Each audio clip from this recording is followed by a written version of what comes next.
तक नियम नहीं बन पाया है, 22% से खाने नहीं बन पाया है, देश नहीं बन पाया है, तो झारखंड कौन है यहाँ पे डोमिसाइल किनके पास होगा, क्या क्राइटेरिया होगा, उनका आधार क्या होगा। यदि नहीं तय होता है तो निःसंदेह आने वाला जो भविष्य होगा वो अंधकारमय होगा झारखंड का। इसके मैं बहुत सारे उदाहरण आपके सामने रख सकता हूँ।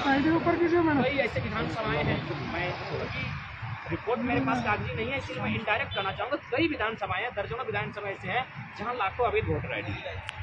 उन्हीं के कारण आज मुख्यमंत्री अगर अपने बयान से पलट रहे हैं तो उनका सबसे पहला कारण है अवैध वोटर आईडी। वे जान रहे हैं उनके पास जो विधायक हैं वे कहीं ना कहीं अवैध वोटर आईडी के दम पर यहाँ पर चुनकर आए हैं, और ये क्या संवैधानिक मामला है। आप एक व्यक्ति 2 सीटों से विधानसभा चुनाव लड़ सकता है, 2 सीटों से संसद का चुनाव लड़ सकता है, लेकिन एक व्यक्ति वोटिंग एक ही जगह पे कर सकता है। ये संवैधानिक, ये कानूनी है। पर झारखंड राज्य मुझे लगता है एकमात्र ऐसा भारत का राज्य है जहाँ लगभग 30-40 लाख लोग अवैध वोटिंग करते हैं। और ये अगर आपको प्रमाण चाहिए, आप लोग मीडिया के कर्मी हैं, आप कभी चुनाव के समय हमारे साथ आइए, आपको प्रमाण सहित देंगे।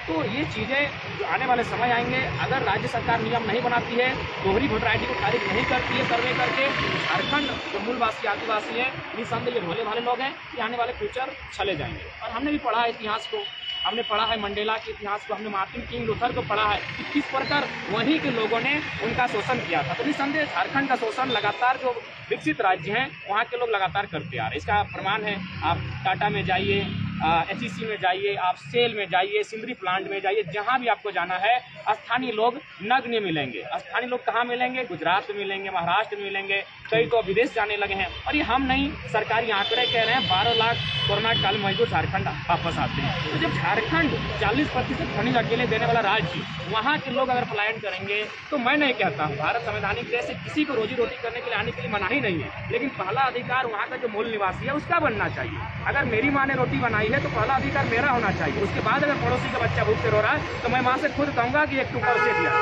लेकिन पहला अधिकार मेरा होना चाहिए। लेकिन मेरी माँ की रोटी, झारखंड मेरा, यहाँ के संसाधन मेरे और हक अधिकार अन्य राज्यों का, यह बेईमानी है, यह असंवैधानिक है, यह गैरकानूनी है। हमारी लड़ाई न्याय संगत है और बिल्कुल विधिपूर्वक।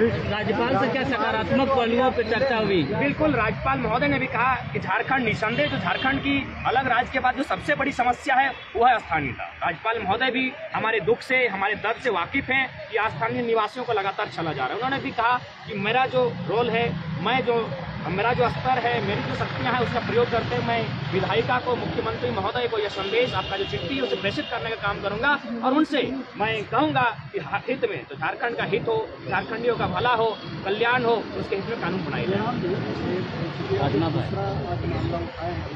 सिखाओगे हमको 40 लाख के मतदाता जिसको आप अभी बता रहे हैं, तो डाटा है आपके पास? और राज्यपाल से मुलाकात में आपने कोई फैक्ट पेश किया है उनके समक्ष? मैंने पहले कहा कि इसको हम अनुमान कह रहे हैं, इसको हाँ डाटा इसलिए नहीं है। आप किस बात का डाटा का जिक्र करते हैं? कहा गया है ना, डॉक्टर अम्बेडकर ने भी कहा था कि संविधान अच्छा भी होगा, संविधान बुरा भी होगा, चलाने वाले पे निर्भर करता है। अगर चलाने वाला अच्छा होगा तो संविधान अच्छा चलेगा, चलाने वाला अगर बुरा होगा तो संविधान बुरे रास्ते पर जाएगा। उदाहरण के लिए आपका तेतुलिया में खान घटना हुई, आपने पढ़ा होगा, वहाँ प्रशासन की टीम कह रही है, अखबार वाले कह रहे हैं कि लोगों को कुछ नहीं हुआ, जबकि स्थानीय लोग कह रहे हैं कि लगभग दर्जनों नहीं 50 की संख्या में लोग मारे गए। तो आप किसका देखिएगा? आंकड़े, सरकारी आंकड़े सही छापते कहाँ हैं? आप जाइए सरायकेला गोलीकांड 1948 की घटना को पेपर छापती है कि 20 से 36 लोग मारे गए हैं, स्थानीय लोग आज भी जीवित है, वे कह रहे 2000 लोगों का शहादत हुआ है। तो कहीं ना कहीं जो आंकड़े हैं उनको छुपाया जाता है। आप साथ में आइए। दो अलग अलग चीज़ों को मिला करके आप एक नया उदाहरण नहीं कर सकते। आप जो, क्योंकि आपको लोग सुन रहा है ना पूरे झारखंड में, अब जब आप एक नया आरोप लगा रहे हैं पूरे झारखंड में वैसे लोगों पे जो कि बाहर से आकर के रह रहे हैं, क्योंकि आपका सवाल तो उन्हीं के ऊपर जा रहा है। तो अगर वो फर्जी मतदाता है झारखंड में, क्योंकि अगर दूसरे स्टेट के भी मतदाता है और यहाँ पर अब आप ऊपर से कर लीजिए, आराम से कर लीजिए। PhD भी कर रहे हैं जी, मैं हाँ बिल्कुल मैं क्लियर कर देना चाहूँगा, पेपर कटिंग के माध्यम से क्लियर करना चाहूँगा। आप एक 4 साल या 5 साल पहले का पेपर कटिंग है। एक मित्र हैं जो उनका निवास है पड़ोसी राज्य में, क्योंकि मैंने स्पष्ट कहा कि मेरी लड़ाई किसी राज्य से नहीं है, झारखंड के अलावा जो भी राज्य के लोग यहाँ रहते हैं और अवैध रहते हैं उनसे है। तो उन्होंने स्पष्ट अपने सोशल साइट्स में लिखा कि मैं अपने राज्य में मतदान करने आया हूँ, बहुत खुशी हुआ। सोशल साइट में लिखते हैं, फिर वे क्या आते हैं, अपने धनबाद आते हैं और धनबाद में आके फिर चुनाव लड़ते हैं। जब ट्रोल होता है पुराना पोस्ट डिलीट करते हैं। तो है, हमारे पास प्रमाण है। लेकिन चूंकि सरकारी प्रमाण नहीं है, क्योंकि चुनाव लड़ना तो सरकार संवैधानिक अधिकार है, कहीं से भी लड़ सकते जी हैं। नहीं, वह आपका त्रिस्तरीय चुनाव है। अगर आप जानते हैं संवैधानिक, तो त्रिस्तरीय चुनाव वही लड़ सकता है जो वहाँ का निवासी है। विधानसभा और लोकसभा कोई कहीं भी लड़ सकता है, त्रिस्तरीय चुनाव कोई कहीं भी नहीं लड़ सकता है। आपको जानकारी होनी चाहिए। स्थानीय नीति का क्या आप यहाँ पे मानते हैं? स्थानीय नीति खतियान के आधार पे बने, क्या वो 1932 हो, क्या हो? कानूनी समीक्षा हो, कानूनी समीक्षा हो, मुख्य केंद्र बिंदु 1932 को माना जाए, कानूनी समीक्षा हो, आयोग गठन हो, सरकार उस पर निर्णय करे, चर्चा करे, परिचर्चा करे। जयराम जी, इसमें एक समस्या आती है कि जो सर्वे है इसी से रिलेट कर देते हैं। एक करके आप जो बोल रहे हैं जयराम जी कि कानूनी समीक्षा हो, आप ही की बात को मुख्यमंत्री ने सदन में कहा कि हम लोग कानूनी समीक्षा कर रहे हैं और इसको पढ़ लिख रहे हैं। तो जब मुख्यमंत्री की बातों को आप दोहरा रहे हैं, एकदम आराम से मिलने की क्या जरूरत है? राज्यपाल से मिलने की आवश्यकता इसलिए है कि राज्यपाल, केवल राज्यपाल ही नहीं, इनके पास एक संवैधानिक दायित्व है। ये चांसलर होते हैं, ये पढ़े लिखे व्यक्ति होते हैं। विधानसभा के लिए कोई नियम नहीं है कि व्यक्ति पढ़ा लिखा हो कि नहीं हो, वह व्यक्ति उसके लिए क्राइटेरिया नहीं है। राज्यपाल का एक अलग क्राइटेरिया है, ये समझेंगे, राज्यपाल बने हैं, ये समझेंगे, पता होगा, ये चांसलर लोग हैं, ये एकेडमिक पर्सन होते हैं मुख्यतः, एक दो अपवाद हो सकता है, तो ये समझेंगे हमारी भावनाओं को। और चूंकि मुख्यमंत्री ने बयान आपके सदन के भीतर दिया है कि हम लोग अगर विधेयक बनाएंगे तो न्यायपालिका उसे खारिज कर देगी। पहला काम विधेयिका का होता है, आप विधेयक बना तो लीजिए, नियम बना तो लीजिए, बना नहीं है। हमारी भाषा में कहा जाता है कि मरने से पहले भूत बनना, तो वही हाल मुख्यमंत्री का है। हमने देखा मुख्यमंत्री, हम लोग तो पहली बार मुख्यमंत्री से ही मिलने गए थे, राज्यपाल से मिलने गए थे, हम तो विधानसभा गए थे। जब वहां से सकारात्मक पहल नहीं मिला, हम लोग राजभवन की ओर आए, हम राज्यपाल से मिलने आए। जयराम जी, अलग अलग जिलों पे अलग अलग सर्वे हुआ। समय मांगे हैं मुख्यमंत्री के? जी हाँ, उनके पास भी शेड्यूल गया है, मुख्यमंत्री से मिलने की बातें हुई हैं, लेकिन मुख्यमंत्री फिलहाल सत्ता का आनंद ले रहे हैं, फिलहाल क्रिकेट का मैच खेल रहे हैं, उन्हें जनता की सुख सुविधा से शायद वास्ता नहीं लग रहा है। जयराम जी, 1932 बहुत जिलों में 85 है सर्वे, अलग अलग जिलों पे अलग अलग समय पे हुआ, तो फिर कैसे कोरिलेट करेंगे? सारा चीज़ बहुत बड़ा समस्या है। एक बात बताइए, जब झारखंड के लोग ही अपना हक अधिकार मांगते हैं तो इतना आनंद फानंद क्यों होता है? सभी राज्यों का अपना पहचान है, तब कोई आनंद फानंद नहीं होता है। सभी राज्य के लोग जी खा रहे हैं, कोई आनंद फानंद नहीं होता है। जब झारखंड के लोग ही अपना अधिकार मांगते हैं तो आनंद फानंद क्यों? आज एक बात बताइए, 1900 आप 2000, बहुत से लोग कहते हैं कि 2000 को कटअप माना जाए। एक बात बताइए, 2000 को कटअप कैसे माना जा सकता है? झारखंड एक औद्योगिक क्षेत्र रहा है, यहाँ के लोगों का आगमन, कोयला का जैसे ही उदय हुआ, लोगों का आना जाना शुरू हो गया, वे लोग यहाँ रहने बसने लगे। अगर आप 2000 को कटअप मानते हैं तो इससे क्या होगा? जो यहाँ के मूलवासी है, जिनका यहाँ के सिवा कुछ नहीं, उनके साथ नाइंसाफी होगी। इसलिए 2000 को, उस दिन को कटअप नहीं माना जा सकता है। ठीक है, अगर आप उसको कटअप मानते हैं तो एक बात बताइए, उसमें तो लोग फंस जाएंगे जो लोग उस 2000 को कटअप मानने कह रहे हैं। क्योंकि जिस समय 2000 में झारखंड अलग हुआ, अगर एक भाई धनबाद में था तो दूसरा भाई जम्मू में था, आप क्या कीजिए उस समय? क्या कीजिए? अगर पति धनबाद में था तो पत्नी आपका अलग राज्य में थी, उसको कटअप माना जाए? पॉसिबल है? नहीं है। वे कमाने के लिए आए। उसके बाद भी उन क्षेत्रों में आप निवास कर सकते हैं जो सीएनटी में नहीं आता है, जो एसपीटी में नहीं आता है, जो 9वीं अनुसूची में नहीं आता है, वहाँ आप निवास कीजिए। अगर आप 9वीं अनुसूची का उल्लंघन करते हैं, सीएनटी को वायलेंट करते हैं, एसपीटी को तोड़ते हैं, तो हम तो गुनहगार नहीं है, असंवैधानिक तो आप हैं जो लोग इस कार्य को कर रहे हैं। ठीक है जयराम जी, सड़क, सदन और अब राजभवन आपसे तो मिल गया, अब आगे क्या करेंगे? आगे की रणनीति तय होगी, जब तय होगी तो आप चैनल वालों को बुलाएंगे और आपके समक्ष रणनीति को प्रस्तुत करेंगे। लेकिन फिलहाल रणनीति बनी नहीं है, रणनीति लगातार बन रही है, जनता से संपर्क किया जा रहा है। रणनीति जैसे ही बनेगी निसंदेह हम लोग आगे, और ये आंदोलन नए झारखंड निर्माण की ओर है। और आपको स्पष्ट कहना चाहेंगे, एक बात याद रखिएगा, कुछ दिन पहले आपका छत्तीसगढ़ अलग हुआ, उसी समय हमारा उत्तराखंड अलग हुआ, लेकिन संघर्ष नहीं हुआ था। याद रखिएगा, वहाँ संघर्ष नहीं हुआ था। हमने 88 साल संघर्ष किया था, इसीलिए झारखंड के आंदोलन को आप दूसरे राज्य के आंदोलन से कंपेयर ना करें। हमने 88 साल संघर्ष किया था, 88,000 बलिदान दिया है, तब झारखंड मिला है। आप दिखाइए छत्तीसगढ़ में कितना शहादत हुआ, आप दिखाइए उत्तराखंड में कितना शहादत हुआ, आप दिखाइए महाराष्ट्र और गुजरात जब 1960 में अलग हुआ कितना शहादत दिया गया। हमने शहादत दिया है, हम एक शहीद का बेटा है, मेरा बाप का रक्त बहा झारखंड की माटी के लिए, हम दर्द को जानते हैं। इसलिए झारखंड के आंदोलन को अन्य राज्यों से कंपेयर ना किया जाए। झारखंड एक अधिकार मांग रहा है, न्याय संगत है। असंवैधानिक वे लोग हैं जो सीएनटी को वायलेंट कर रहे हैं,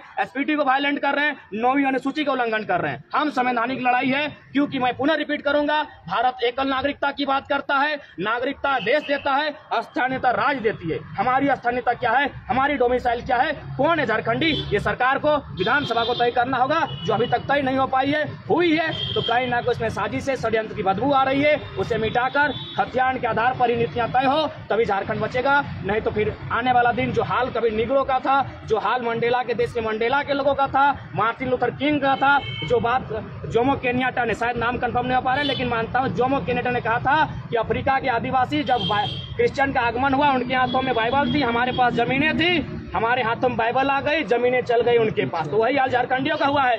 जो लोग मांगने आए थे वे लोग आज करोड़पति नहीं अरबपति बन चुके हैं, और झारखंड के मूलवासी हैं आज दर दर की ठोकरें खा रहे हैं। उदाहरण के लिए चांडिल का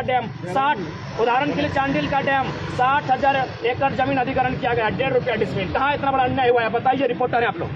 1.5 रुपया डिसमिल जमीन लिया जाता है, 1.5 रुपया डिसमिल में 60,000 एकड़ डिसमिल, यानी 60 गाँव को उजाड़ा गया है। आइए रिपोर्टिंग कीजिए वहाँ जहाँ रिपोर्टिंग करना है। पार्वती कांड को रिपोर्टिंग कीजिए। हत्या को आत्महत्या बनाया जाता है, कंपनी को एक उंगली नहीं कर पाती प्रशासन, वहाँ रिपोर्टिंग कीजिए। जब झारखंडी स्टूडेंट हक के लिए मांगते हैं तो आप लोग घुमाते हैं क्यों है? झारखंडी सही है और सही है, चाहे लड़ाई जितनी लंबी पड़े हम लोग लड़ेंगे। जयराम जी कई गुटों में आंदोलन बटा, एक गुट कोई आंदोलन नहीं बटा है, कोई कर रही है, एकत्रित कर रही, तो आप यहाँ राज्यपाल से मिलने आए। कहाँ क्या हो रहा है? स्टेट गेस्ट हाउस में कई आंदोलनकारी बैठकें कर रही हैं। देखिए एक बात पहला आपको तय करना होगा, हमारी जो टीम है एक जगह सब नहीं आ सकते हैं। कोई गोड्डा में रहता है, कोई कोल्हान में रहता है, पॉसिबल है। हम लोग छात्र में पढ़ने वाले, हमारा जिम्मा है गोड्डा वाले गोड्डा में जगह है, संथाल परन्ना वाले दुमका वाले दुमका में आंदोलन करें। राज्य में हर जगह आंदोलन होना चाहिए। जब समय आएगा सब एक मंच पर दिखेंगे, दिग्भ्रमित करने का प्रयास ना किया जाए। ये झारखंड खतियानी की लड़ाई है, सब खतियानी एक मंच पर। मुख्यमंत्री के बयान को किस तरीके से देखते हैं जयराम जी? मुख्यमंत्री के बयान को किस तरीके से देखते हैं? अभी आप जो एक बात बोले, एक सेकंड पहले साहब बोलिए, आपका सवाल क्या था? मुख्यमंत्री जी का जो बयान आया है उसको किस तरीके से क्या बयान था उनका, जरा बताइए। कोर्ट में वापस आ जाएगा। ठीक है, आप खतियान आधारित स्थान नीति बनाइए और नियोजन नीति में एक लाइन लिखिए कि जो झारखंडी है वही लोग इसको दावा कर सकते हैं। और दावा किस आधार पे करेंगे? आवासीय स्थानीय के आधार पे करेंगे, बात खत्म हो जाएगी। अरे 2 लाइन तो नियोजन नीति में जोड़ना ही है। आपका सवाल? एक सवाल आपने बोला कि आदिवासियों के हाल प्रदेशों में जो है बाइबल संभालेंगे, दूसरे पर देखना है, गलत सुना आपने। केन्या का बात क्या है? आप लोग दिग्भ्रमित ना करें। आपको कोई दिग्भ्रमित नहीं कर रहा है जरा नहीं, आप मीडिया वाले हैं, आप लोग गलत क्यों कह रहे हैं? हम दूसरा प्रदेश से बात हमने नहीं कहा। केन्या को मैंने कहा, लेकिन अब झारखंड में ये चीजें देखने को मिल रही है।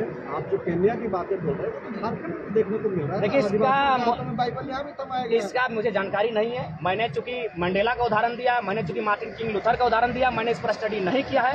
जब मैं स्टडी करूंगा इस विषय पर बात करूंगा।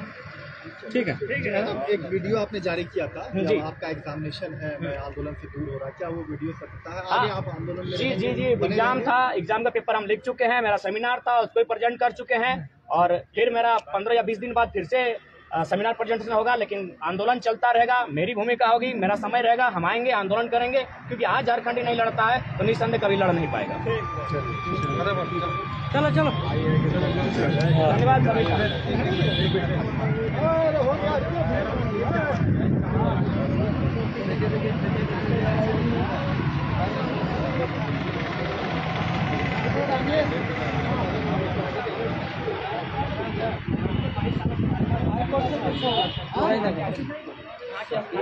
यहाँ की पहचान हो पाई है। राजपाल महोदय ने सकारात्मक मैसेज दिया है हमारी टीम को, और निसंदेह पर आशा है इस विषय पर संज्ञान देंगे। माननीय मुख्यमंत्री को विधानसभा संज्ञान देंगे, और विधायिका जो है उसका कर्तव्य विधेयक बने हमारे लिए, हम यही मानते हैं। डबल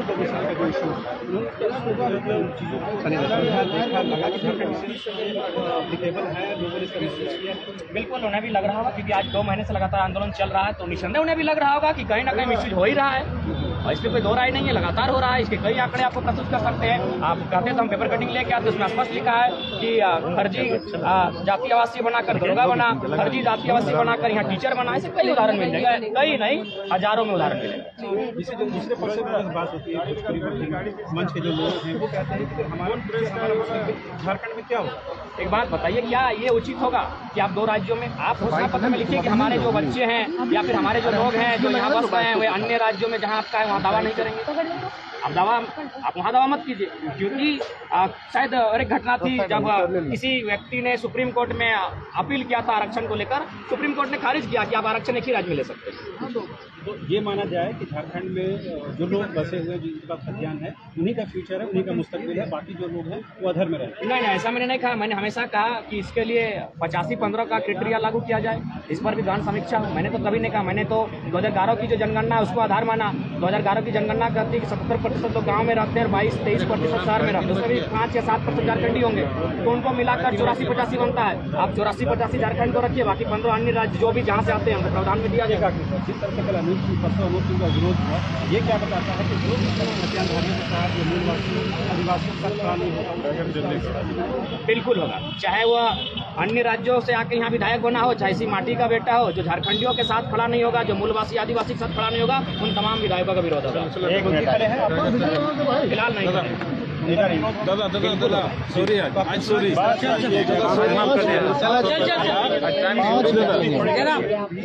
ठीक है, लोग साथ में नहीं लिए। देखिए, पहला बात है सीएम कहीं ना कहीं किसी दबाव में है। सीएम अगर सीएम ने इस बात को कहा तो सबसे पहला बात है, अगर जो होता है चीटिंग का, जो होता है धोखेधड़ी का जो केस बनता है वो सीएम पर बने, क्योंकि सीएम ने कहा था कि खतियान जो नीतियां हैं, नियोजन नीति, स्थान नीति, में बदलाव किया जाएगा। तो यदि कोई गुनहगार है राज्य में, तो पहले गुनहगार हमारे आदरणीय मुख्यमंत्री महोदय, उन्होंने जनभावना को ठेस पहुंचाया है। 3.25 करोड़ की जो जनसंख्या है हमारी झारखंडी, उसे कहीं ना कहीं छलने का, ठगने का काम किया है। आप खुद अपने मैनिफेस्टो में आके बात कीजिए, आपने कहा है 32 खतियान की बात, आपने कहा है कि जो पुरानी नीतियां उन्हें रिजेक्ट करेंगे, तो गुनहगार हुए।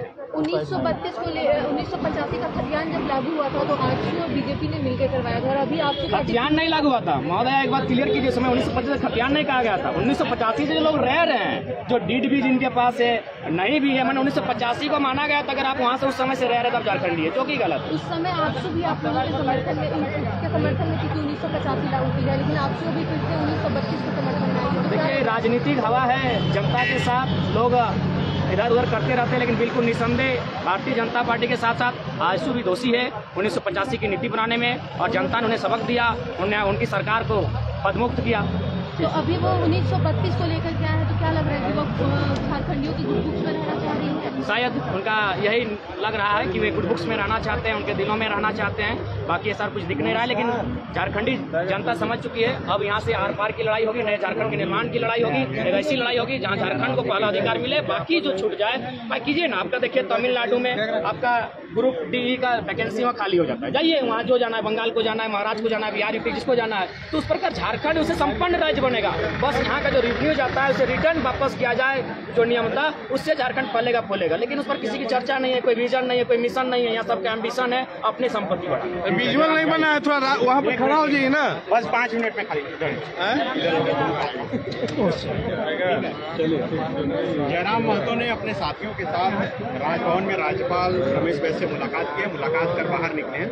जयराम जी, किन बातों को लेकर ये मुलाकात? हमारे जो मुद्दे हैं जिससे झारखंड आज 22 सालों से चल रहा है, खतियान आधारित स्थानीय नीति, नियोजन नीति झारखंड के हित में, उद्योग नीति, विस्थापन नीति, और साथ ही 10th और 12th का जो नियोजन नीति था उसे रद्द किया जाए। क्योंकि देखिए, हमारे बहुत सारे भाई बंधु महाराष्ट्र में रहते हैं, तमिलनाडु में, गुजरात में रहते हैं, वहाँ उन्होंने पढ़ाई कर लिया, 10th और 12th वहाँ पास कर लिया। ऐसे में क्या होगा, वे झारखंडी हो जाएंगे। रांची में बहुत सारे जर्मनी के लोग रहते हैं, उनके बच्चों ने यहाँ से 10th 12th किया, क्या वे झारखंडी हो जाएंगे? तो इसलिए ये कहीं ना कहीं अनैतिक, 10th और 12th झारखंड से पास होना और यहाँ दावा करना अनैतिक है। तो हमने इस बिंदु को रखा। उसके बाद चूंकि भारत सरकार की बात करता है, गलत बात है।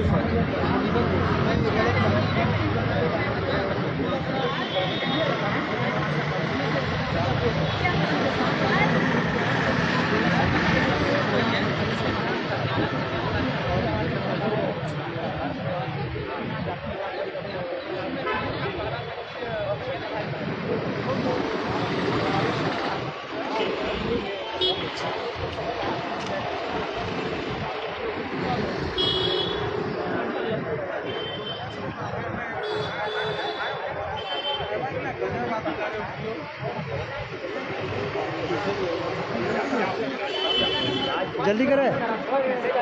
उन्होंने कहा निश्चय ही आपके सभी संदेशों को सकारात्मकता के साथ मुख्यमंत्री तक प्रेषित किया जाएगा, और निश्चय ही मुख्यमंत्री से बात होगी, झारखंड के हित में नीति और नीति बने। मुख्यमंत्री 2 दिन पहला दिन बोले कि 1932 लागू नहीं हो सकता, कोर्ट में जाकर ये खत्म हो जाएगा। दूसरे दिन वो आए सदन में और वो बोले कि जनभावना के अनुरूप बोले। हम लोग दोनों बयान को कैसे देखें? देखिए, पहला बात, जब उन्होंने 1932 जब स्पष्ट कहा, मना किया, तो एक जनता में जो आक्रोश था वो आक्रोश देखने को मिला। हर जगह उनका पुनः उनका विरोध शुरू हुआ। तब उन्होंने अपने स्टेटमेंट को बदला। इसीलिए हम आंदोलन को जिंदा रखना चाहते हैं कि अगर सरकार विधायक अगर बैकफुट पर है तो जनता के आंदोलन के कारण। इसलिए हम बार बार कहते हैं कि आंदोलन जीवन मुख्यमंत्री जल्दी चलना, कई लोग जो है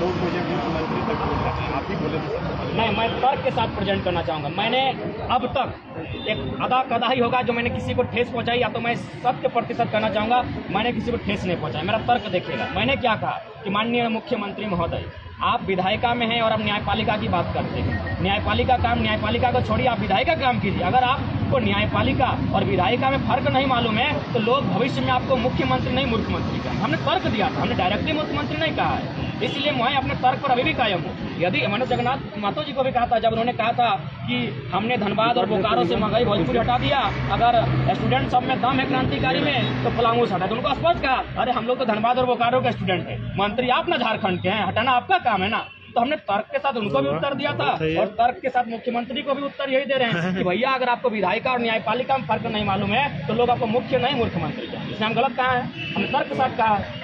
मुख्यमंत्री यह भी बोले कि फुटबॉल के मैदान में 4 दिन माइक पकड़ लेने से कोई नेता नहीं बन जाता। उन्होंने नाम नहीं लिया, लेकिन लग रहा था कि नहीं, डायरेक्ट एकदम डायरेक्ट हमला हम ही पे है, क्योंकि फुटबॉल में कमेंट्री के कारण ही आज जो पूरा स्टेट हमको सुन रही है, तो मेरा कॉन्फिडेंस वहीं से आया है, क्योंकि हम एक निर्धन छात्र हैं। हम कोई मंत्री का बेटा नहीं है कि हमको कोई बड़ा मंच बुला के कोई भाषण करने के लिए देता। तो क्या करते भाई, फुटबॉलर थे हम, फुटबॉल खेलते थे, अच्छा खेलते थे, जो शब्द रखने लगे, आप 5 मिनट संबोधन करने लगे और मेरा कॉन्फिडेंस वहीं से आया है। मैंने फुटबॉल खेला हूँ, इसमें कोई झूठ नहीं है, सत्य है, मैंने बहुत सारी ट्रॉफियाँ जीती हैं। और एक बात, अगर हेमंत दादा ने ऐसा कहा कि फुटबॉल खेलने वाला नेता बनने जा रहा है, तो मेरा नहीं, देश के महान संत आदरणीय स्वामी विवेकानंद का अपमान कर रहे हैं। क्योंकि विवेकानंद ने कहा था कि भारत के युवाओं, अगर भारत को आज़ादी दिलानी है तो तुम्हें फुटबॉल खेलना होगा। क्यों?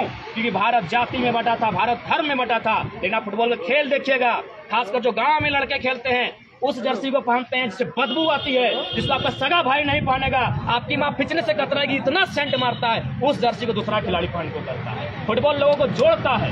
आप चले जाइए दुर्गा पूजा में, लोग कहेंगे हिंदुओं की भीड़ है। आप चले जाइए जलसा में, कहेंगे मुसलमानों की भीड़ है। सरू लोग कहेंगे आदिवासियों की है। आप चले जाइए अन्य पर्व में, ये कहेंगे कुर्मी की भीड़ है, तो ये फलना की भीड़ है। लेकिन आप फुटबॉल के मैदान में जाएंगे ना, कोई माई का लाल नहीं बोल पाएगा ये किसकी भीड़ है, ये इंसानों की भीड़ है। तो फुटबॉल के मैदान से जुड़ा होता है तो वास्तव में इंसान होता है, उसका पाँव भी जमीन में होता है, उसकी सोच भी जमीन में होती है। और खेल का मैदान हमेशा अनुशासन सिखाता है। विवेकानंद ने कहा था, देश की युवाओं फुटबॉल खेलो, यदि तुम्हारा मित्र नहीं है फुटबॉल लो, ग्राउंड में निकल जाओ, मित्र मिलेंगे। फुटबॉल गलत नहीं है। उन्होंने तो गीता और फुटबॉल में कहा था, फुटबॉल को पहले चाहिए, विवेकानंद ने कहा था, तब गीता पढ़ने में इंटरेस्ट होगा। तो अगर मैं फुटबॉल पर टिप्पणी कर रहे हैं, फुटबॉल प्लेयर पे कर रहे हैं, तो विवेकानंद का अपमान। उन्होंने सीधे बोले कि 4 दिन माइक पकड़ के वही हुआ, नेता नहीं बन जाता। हाँ सही बात है। फुटबॉल शब्द में आया ना भाई, फुटबॉल का मैदान शब्द में आया ना, फुटबॉल का शब्द आया नहीं, यानी विवेकानंद का अपमान किया। इसका मतलब हेमंत सोरेन आपके भाषण को सुन रहे थे? नहीं, वे नहीं सुन रहे हैं। अच्छा, सुनाया उनका सुनाया जा रहा है। चूंकि कोयलांचल के 11 के 11 विधायक के पद मैं स्पष्ट करना चाहूँगा, जो मेरा गांव में बहुत बड़ा टूर्नामेंट होता है, वहाँ लगभग 100-150 टीम भाग लेती है। और चीफ गेस्ट, चूँकि खेल का कार्यक्रम है, वो कोई पार्टी पॉलिटिक्स का नहीं है, जिससे टर्न होता है उन्हें बुलाते हैं। उस कार्यक्रम में बहुत सारे विधायक मंत्री आए हैं, लगभग 4-5-6 विधायक आ चुके हैं, अब तक 10-12 साल से चल रहा है। तो उन्होंने कान भरा होगा, पूछा भाई गिद्र में की करा लो, तो बोल दिया भाई गिद्र में फुटबॉल खेला लो और भाषण दे लो। तो गिद्र में आरोप पूछा लो, कहा देंगे आज जिस प्रकार गुरुजी एक आंदोलनकारी है, ठीक है, वो बड़ा नाम है, सम्मान करते हैं, विनोद बाबू के साथ चलें, हम भी आंदोलनकारी का बेटा है। फर्क है, आप सीएम के स्टूडेंट हैं। एक बात किसी ने कहा था नरेंद्र मोदी को, जब उनसे कुछ बात हुई थी कि मोदी जी पहले आप भी एक सांसद है, हम भी एक सांसद है, लेकिन आप प्रधानमंत्री बन गए, उससे पहले आप सांसद हैं। ठीक उसी प्रकार वे एक आंदोलनकारी के पुत्र हैं, हम भी एक आंदोलनकारी, फुटबॉलर बाद पहले में आंदोलनकारी शहीद का बेटा, इसको याद दिला दीजिए उनको। तब आगे अब क्या कीजिएगा? गाँव को जोड़ दिए हो, नहीं गाँव नहीं है। देखिए, अगर मुख्यमंत्री जो वर्तमान सरकार है नहीं बना पाती है, निसंदेह मैं युवाओं को वही संदेश दूंगा जो असम में हुई थी 1985 में, कुंवारों की सरकार बनी थी। तमाम छात्रों को कहेंगे सड़क पर आओ, और ये कभी जीत 81 में 81, जो लोग अगर 2-4 हित में बात करते ठीक है, नहीं तो एक भी विधायक 2024 का सूरज देखना नहीं चाहिए।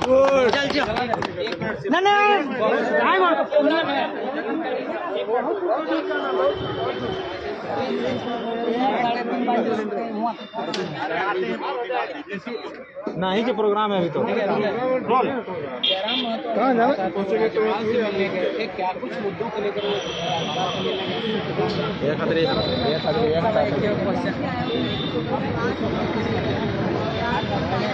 सभा पहले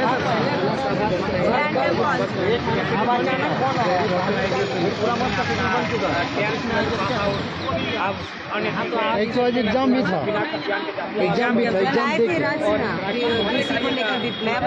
हाँ प्रो बीसी का यूज करने के लिए हम आए थे, ज्ञापन सौंपने आए थे। वहाँ पे स्थानीय को मिलेगी। तो प्रश्न ये है कि स्थानीय है, क्या आधार होगा स्थानीय होने का?